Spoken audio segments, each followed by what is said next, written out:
1970년대 후반 디스코의 쇠퇴는 다양한 이론과 추측을 불러일으킨 주제입니다. 디스코 음악은 1970년대 중반까지 엄청난 인기를 누렸지만 1970년대 후반에 갑자기 쇠퇴하면서 그 종말에 대한 여러 가지 음모론이 제기되었습니다. 여기에서는 디스코의 쇠퇴에 대해 널리 알려진 몇 가지 설명에 대해 살펴봅니다. 한 가지 이론은 디스코의 쇠퇴가 문화적 반발의 결과라고 주장합니다. 일부 비평가와 음악애호가들은 대중음악에서 디스코가 지배하는 것에 지쳐 디스코가 얕고 피상적이라고 생각했습니다. 이러한 반발은 디스코를 록음악의 정통성과 반항에 대한 위협으로 여긴 일부 록 뮤지션과 팬들의 반디스코 정서에 의해 촉진되었습니다. 디스코의 쇠퇴가 지나친 상업화의 결과라는 또 다른 이론도 있습니다. 디스코 장르가 널리 인기를 얻자 음반사와 주류 미디어는 디스코에서 영감을 받은 음악으로 시장을 포화 상태로 만들면서 디스코의 성공을 자본화하기 시작했습니다. 이로 인해 평범한 디스코 음악이 넘쳐나고 디스코 장르의 원래 정신이 희석되어 결국 청취자들 사이에서 흥미를 잃게 되었습니다. 일부에서는 디스코의 쇠퇴가 1970년대 후반에 일어난 광범위한 사회-경제적 변화와 관련이 있다고 주장합니다.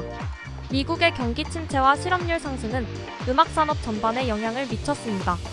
디스코는 사치스러운 라이프 스타일과 화려한 밤문화와 연관되어 있었기 때문에 경제가 불확실한 시기에는 그 매력이 떨어졌습니다. 음악 취향은 시간이 지남에 따라 변하는 것으로 알려져 있으며 디스코의 쇠퇴는 대중음악 트렌드의 자연스러운 변화 때문일 수 있습니다. 1980년대에 접어들면서 펑크, 뉴웨이브, 힙합과 같은 새로운 장르가 등장하여 젊은이들의 관심을 사로잡고 디스코로부터 스포트라이트를 돌리게 되었습니다. 이러한 장르는 세련되고 댄스 위주의 디스코에 대한 반항적이고 엣지 있는 대안을 제시했습니다. 대중문화에서 디스코 음악의 포화 상태는 디스코의 쇠퇴에 기여했을 수 있습니다. 디스코 음악이 차트를 장악하고 다양한 미디어 매체에 스며들면서 청취자들은 피로감이나 과잉 노출을 경험했을 수 있습니다. 많은 디스코 노래의 반복적인 리듬과 비슷한 사운드스케이프가 청중의 흥미를 떨어뜨리는데 기여했을 수 있습니다. 아프리카계 미국인 및 성소수자 커뮤니티와 같은 소외된 커뮤니티에 뿌리를 둔 디스코는 반발과 차별에 직면했습니다. 1979년 야구 경기에서 디스코 음반을 부순 이른바 디스코 파괴의 밤은 당시 만연했던 인종적 성적 긴장을 표현한 것으로 여겨지기도 합니다. 디스코에 대한 반발은 사회적 편견과 편협함을 반영하는 것으로 볼 수 있습니다. 이러한 이론이 상호 배타적인 것은 아니며 디스코의 쇠퇴는 여러 요인이 복합적으로 영향을 미쳤을 가능성이 높다는 점에 유의하는 것이 중요합니다.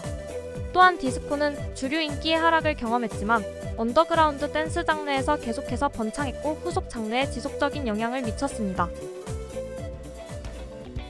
결론적으로 1970년대 후반 디스코의 쇠퇴는 문화적 반발, 지나친 상업화, 사회-경제적 변화, 진화하는 음악 트렌드, 포화 상태, 인종적 성적 긴장 등 다양한 요인에 의해 영향을 받은 복합적인 현상이었습니다. 정확한 이유를 명확히 밝히기는 어렵지만 이러한 이론은 디스코의 쇠퇴를 둘러싼 상황에 대한 통찰력을 제공합니다. 그럼에도 불구하고 디스코의 유산은 후속 댄스 및 팝 음악 장르의 길을 열었기 때문에 여전히 중요한 의미를 지니고 있습니다.